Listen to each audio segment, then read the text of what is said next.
Bonjour à toutes et à tous, bienvenue à Valladolid pour le résumé de la 10e étape de la Vuelta, le Tour d'Espagne, au lendemain d'une journée de repos qui va proposer un contre-la-montre individuel au peloton de la Vuelta. Certains coureurs pendant le jour de repos ont pu tranquillement se reposer, aller rouler un petit peu, puis d'autres ont eu des problèmes d'avion. Leur avion qui devait relier Murcie à Valladolid dans la nuit de dimanche à lundi a été détourné par Madrid à cause des intempéries. Résultat, certains coureurs sont arrivés seulement lundi matin vers 3h30 du matin. Pas forcément la meilleure journée de repos. Aujourd'hui, Valladolid, 25 km 800. Un premier départ, on l'a vu, de Callum Scottson pour Jaiko Alula. Parti à 14h01. Sepp Kuss s'élancera le dernier à 17h02 pour 25 km 800. Stefan Bissegger est le premier temps de référence en 28 minutes 58 à 53,4 de moyenne pour le champion d'Europe et le champion d'Italie, vice-champion du monde récemment à Glasgow. S'élance pour la formation Ineos. C'est une belle carte pour l'équipe britannique de remporter une étape sur cette Vuelta.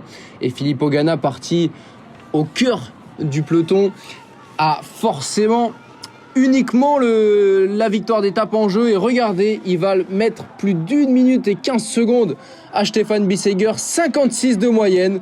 Le chrono le plus rapide en grand tour sur ces dernières années, plus rapide encore que Remco l'an dernier sur la Vuelta.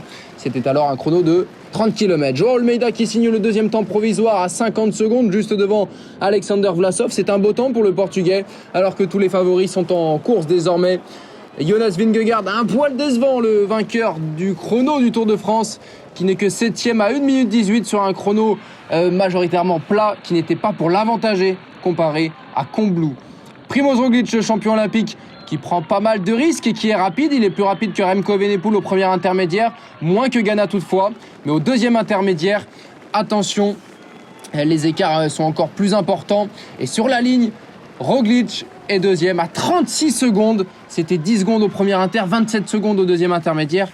Et donc Ganna qui a été régulier et fort solide, il l'a pas faibli sur le final. C'est parti pour Remco Evenepoel, le 4e du classement général. Il va sans doute avoir du mal à aller prendre le maillot rouge sur une distance de 25 km, prendre plus de 2 minutes à Sepp Kuss.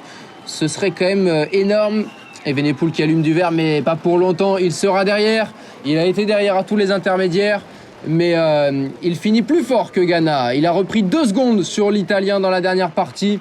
Et il reprend du temps à ses principaux adversaires. Tout de suite, l'œil sur le téléphone pour comparer un petit peu les temps avec les principaux adversaires. Sepp Kuss, maillot rouge, qui compte bien le défendre. Et ça devrait le faire pour Sepp Kuss. Il va quand même falloir se battre. Et Sepp Kuss qui réalise un beau chrono, puisqu'à l'intermédiaire, il a 40 secondes de retard sur Ganna. C'est environ une trentaine de secondes sur Roglic et Evenepoel, 2 spécialistes de la discipline. Sepp Kuss, lui le grimpeur, vainqueur déjà d'une étape sur cette Vuelta. Lenny Martinez qui perd du temps, 2 minutes 29.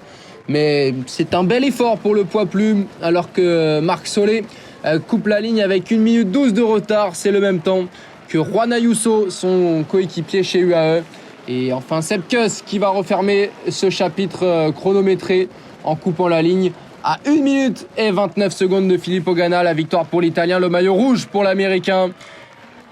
Et on va voir les classements avec ce qui nous intéresse évidemment. Au-delà de la victoire de Filippo Ganna, c'est la course au maillot rouge. Remco Evenepoel qui perd 16 secondes mais qui reprend 20 secondes à Roglic. Il reprend plus de 30 secondes à Joao Almeida. Alors qu'on voit Mattia Cateneo, un très bon 6e pour la Soudal Quick-Step.